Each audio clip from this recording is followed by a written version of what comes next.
안녕하세요.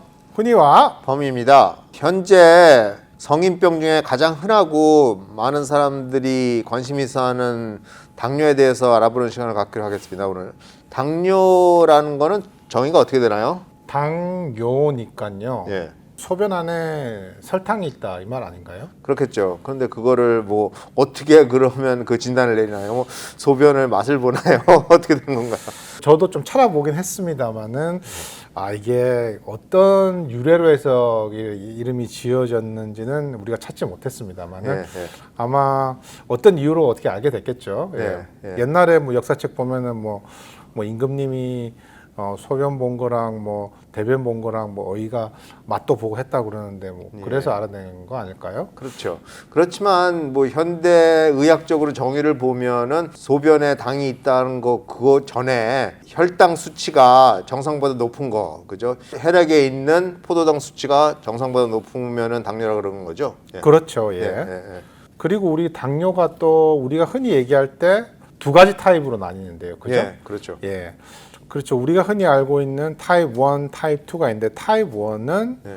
이제 우리 흔히들 얘기하는 거 우리가 타고난 병이라고 그러죠. 이제 아기들이 이제 태어났는데 우리 몸에 이제 포도당이 이제 들어와야지 우리 에너지를 쓸 건데 그 포도당 에너지를 쓰려면은 인슐린이라고 하는 매개체가 필요한 거고, 그런데 그 인슐린은 우리가 췌장에서 만들어지는데 어떤 이유로 해서든 췌장에서 그 인슐린을 못 만들어내는 경우에 이제 그걸 우리가 타입 1이라고 그러죠. 그래서 보셨을 거예요. 조그만 애기들인데 시간 맞춰가지고 인슐린 주사 맞고 막 이런 애들 보셨을 텐데 그런 애들이 이제 타입 1이라고 생각하시면 되고, 예. 타입 2는 어떤 걸 말씀하시는 타입 거죠? 2는 보통 우리가 흔히 생각하는 당뇨죠. 그러니까 나이 먹으신 분, 또 비만하신 분, 그리고 식단 조절 제대로 안 해가지고 뭐 여러 가지 문제점이 있는 분들이 그 사람들이 인슐린을 만들어내긴 하는데요, 췌장에서 그 인슐린이 작용을 제대로 못해요. 그래서 인슐린이 작용을 제대로 못하니까 혈액 속에 있는 포도당이 세포로 못 들어가고 그래서 혈당이 높아지는 거죠. 그래서 타입 2는 한 90%는 타입 2라 그러고 한 10% 미만이 타입 1이라 그러죠. 예. 그래서 보통 우리가 당뇨 어르신들이 걸린 당뇨는 타입 2라고 보겠어요, 보통. 그렇죠. 예. 99%의 어른들은 대부분 다 이제 타입 2라고 이제 보시는 거죠. 이제 예. 이분들은 인슐린이 충분히 있지만은 예.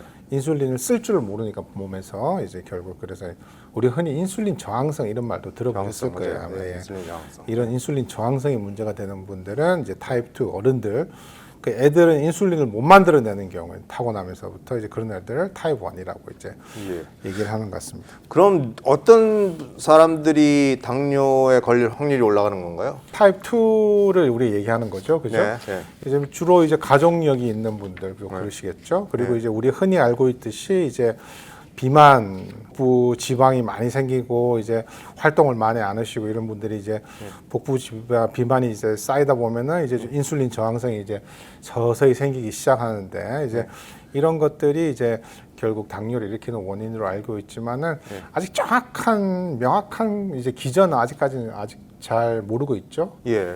식단에 따라서 당뇨 생길 확률이 높아가죠, 그죠? 네. 그러니까 보통 설탕이라든지 탄수화물 같은 거를 먹으면 그게 빨리 흡수돼가지고 빨리 혈당으로 혈액 속에 있는 포도당으로 바뀌잖아요. 혈당 수치가 확 올라갔다가 확 떨어질 수 있고 그러면 그게 당뇨가 되는 확률이 높은 거고, 그죠? 섬유질을 먹거나 뭐 단백질 그런 걸 먹어서 혈당이 천천히 올라가게 되면 덜 당뇨에 걸릴 확률이 올라간다고 그러는 것 같아요. 또 나머지 알려진 거로는 뭐 콕사키 바이러스 같은 거에 감염되면은 뭐 비정상적인 이제 인슐린들이 만들어져 가지고 이제 결국 인슐린 저항성이 생긴다 이런 이제 얘기도 있는 거죠. 그래요. 당뇨의 위험성은 뭐죠? 당뇨가 있다 그래가지고 갑자기 뭐 사람이 돌아가시고 뭐 그런 건 아니잖아요. 뭐. 그렇죠. 예. 예. 당뇨 자체에 의해서 예.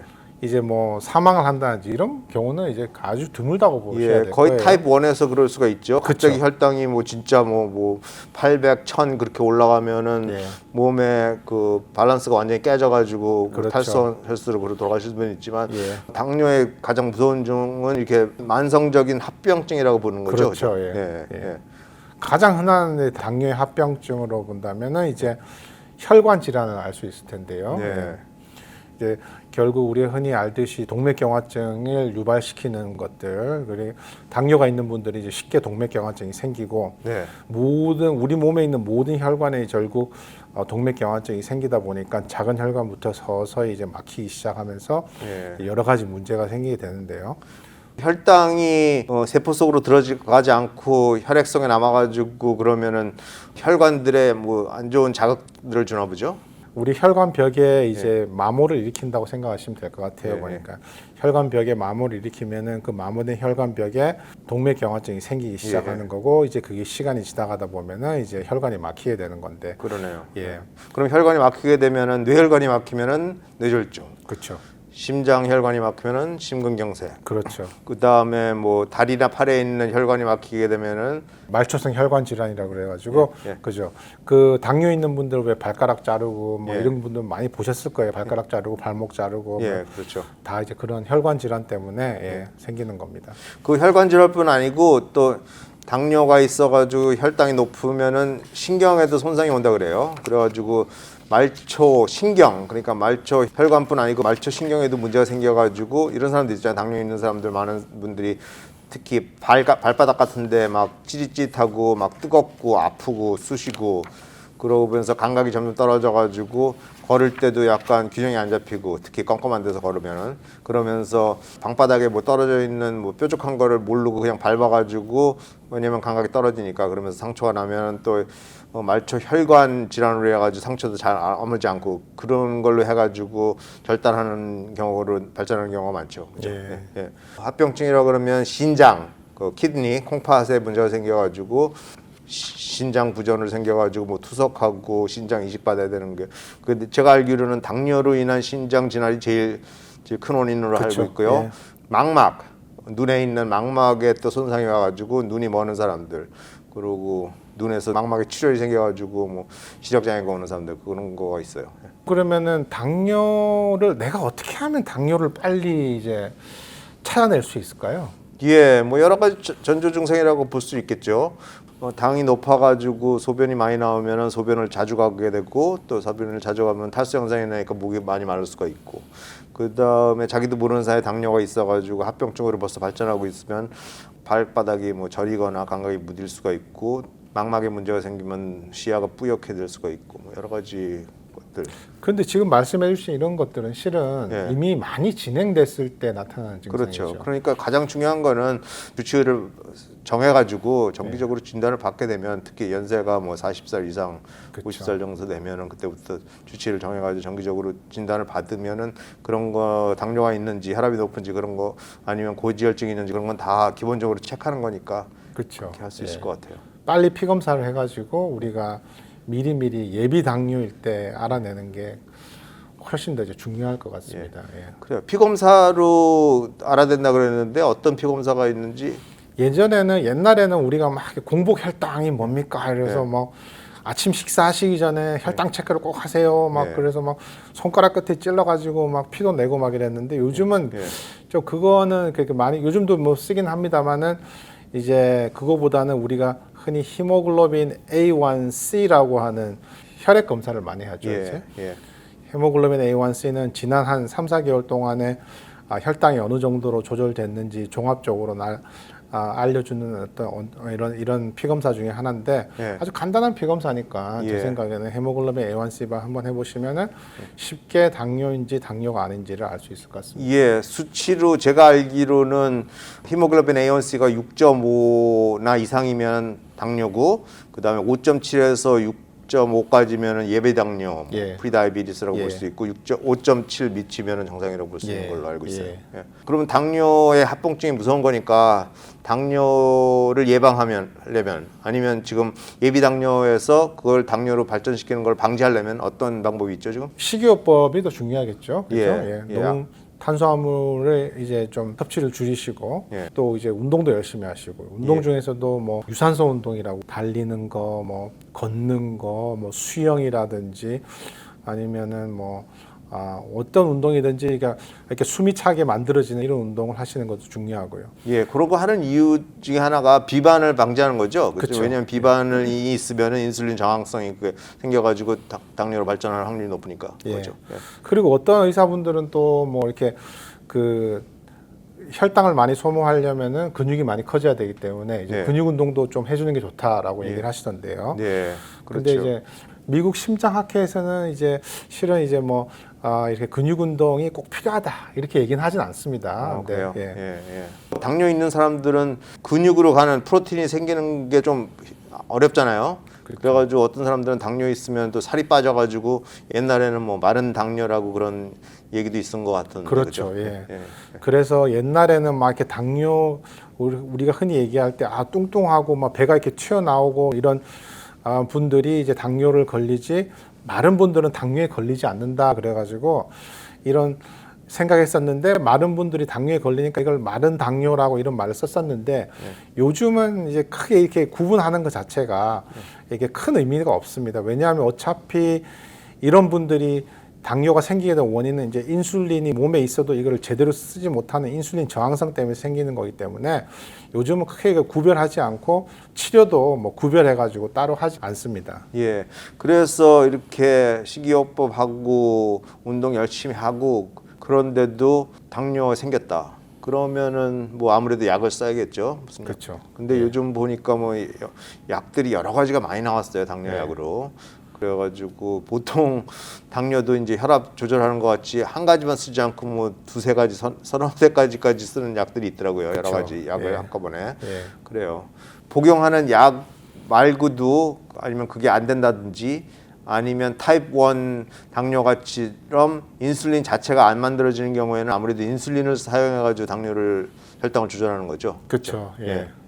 요즘은 또 저희 심장내과에서도 많이 쓰는 약으로는 당뇨약으로 메포민이 또 많이 쓰긴 하는데요. 예. 메포민은 원래 나올 때 원래 이제 만들어졌을 때는 이제 우리 간에서 당의 생성을 좀 줄여주고 그 다음에 우리 내장에서 이제 당이 흡수되는 걸 막아준다라고 하는 그런 기전으로 알려져 있었죠. 그래서 이제 뭐 이제 메포민을 복용하면은 뭐 몸무게도 좀 줄고 뭐 이런 말이 많았었는데 심장내과에서 쓰는 이유는 이제 메포민 같은 경우에는 이제 심장 혈관 질환을 좀 줄여줄 수 있는 효과가 있다라고 하는 사실이 알려지면서 이제 심장내과 의사들이 좀 많이 쓰고 있긴 한데요.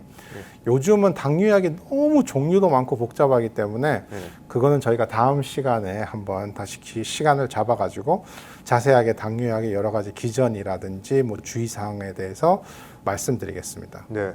무슨 약이도 마찬가지겠지만 당뇨 약도 드시다가 내가 이제 당뇨가 괜찮은 것 같아. 그래가지고 나 끊어야겠다. 그러는 거에 대해서는 어떻게 생각하세요? 글쎄 당뇨라고 하는 게 물론 이제 예비 당뇨 같은 경우에는 우리가 이제 생활 습관만 바꿔서 어느 정도 조절할 수 있는 것도 사실이지만은 일단 나 당뇨가 생기고 나면은 이제 물론 생활 습관도 당연히 바꿔야 되겠지만은 어느 정도 약의 도움도 필요한 부분이 많이 있거든요. 그래서 우리가 약을 그렇게 막 끊고 안 끊고는 좀 쉽게 말씀드리기는 좀 힘들 것 같아요. 보니까 항상 또 주치의와 또 전문의와 상담을 하고 나서 이게 끊어도 되는지 아니면 뭐 용량만 줄이는 건지 아니면 딴 그렇죠. 약으로 바꾸는 건지 그런 결정을 해야 될 것 같아요. 예. 그냥 본인 스스로가 환자 스스로가 자기 나 이게 끊어야겠다 그냥 끊을 수는 안 좋죠. 예. 요즘 새로 나온 치료가 너무 많죠. 당뇨는 네. 이제 그 중에서도 뭐 지난달에 아주 또 획기적인 또 당뇨 치료가 이제 하버드 대학에서 연구팀에서 나왔는데요. 같이 일하셨던 분들인가요? 아니 그렇지 않죠. 같이 하버드가 일하시지는 않으셨- 아주 큰 데를 해서 모르는 사람입니다. 아 그런가요? 예. 어쨌든 뭐 저는 아시는 줄 알았어요. 그 이번에 새로 나온 이 연구 결과로는 우리가 이제 타입 1의 이제 그 애들을 위한 건데요. 그 타입 1은 앞서 말씀드린 것처럼 내 췌장에서 인슐린을 못 만들어내고 인슐린을 못 만들어내니까 우리가 당이 내 몸에 들어와도 그걸 쓰지를 못하는 거거든요. 그래서 우리가 그 전에는 이제 이 췌장을 이식을 해가지고 인슐린을 인위적으로 만들어줄 수 있게 도와줬어요. 근데 남의 췌장을 이 어린이들에게 이식을 하다 보니까 항상 면역 문제가 생기거든요. 그래서 면역 억제제를 주게 되면은 또 우리 지난번 또 코로나 편에서 다뤘던 것처럼 여러 가지 또 감염의 문제가 생기잖아요. 그래서 이 연구팀이 이번에 발표한 바로는 그 미식 면역 반응이 생길 수 있는 그런 부분이 있는데, 특별한 단백질 부분이 있는데, 그 단백질을 우리가 이제 유전적으로 제거를 함으로써 훨씬 더 이식을 하고 나서도 이제 면역 거부 반응이라든지 이런 여러 가지 면역 억제로 인한 문제점을 줄일 수 있는 새로운 이제 방안을 인간 실험으로 한 건 아니고요. 이제 인간 실험 하기 그 전 단계인 침팬지 실험으로 이제 알려주었기 때문에 이제 새로운 굉장히 큰 이 성공이긴 하지만은 대부분의 우리 한국인들은 대부분이 또 이제 타입 2 당뇨이기 때문에 우리는 크게 글쎄요, 뭐 이렇게 뭐 크게 도움이 될지는 잘 모르겠습니다. 저희 예. 그래도 긍정적인 거는 지금 침판지까지 연구 결과가 나왔으니까 이제 그 다음 단계는 임상 시험을 하면서 사람에도 도움이 되나 그걸 알면은 뭐 획기적인 치료 방법이 되겠죠. 예. 오늘은 가장 대표적인 성인병인 당뇨에 대해서 알아봤는데요. 당뇨가 무엇인가, 당뇨의 전조 증상이 무엇인고, 또 어떤 사람들이 당뇨가 걸 수 있냐, 그리고 뭐 치료 방법, 그리고 요즘 최근에 새로 연구에 나오는 치료 방법에 대해서 알아봤는데요. 다음에는 더 당뇨에 대해서 깊게, 그러니까 당뇨약이 어떤 것들이 있냐, 뭐 그런 거에 대해서 또 알아보겠습니다. 예, 지금까지 훈이와 범이었습니다. 감사합니다.